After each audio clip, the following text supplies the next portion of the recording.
മോൾ ഇനി ഒരുപാട് ശ്രദ്ധിക്കണം. ഇനി ചതിയിലൊന്നും പോയി വീഴരുത് കേട്ടോ. ഞാനിനി പരിചയമില്ലാത്ത ഒരാളോട് പോലും സംസാരിക്കാൻ പോവില്ല എന്ന് തീരുമാനിച്ചിരിക്കുക.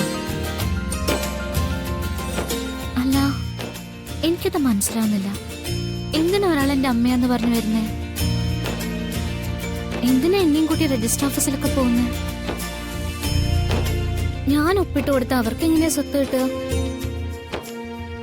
മനുഷ്യർക്ക് ഇങ്ങനെയും വട്ടുണ്ടാവോ? അനാഥയായ എനിക്ക് സ്വത്ത്. ചില കാര്യങ്ങൾ മോൾ അറിയാനുണ്ട്. അതിന് സമയമാകുമ്പോ ഞാൻ തന്നെ പറയാം. അത് കൊള്ളാം.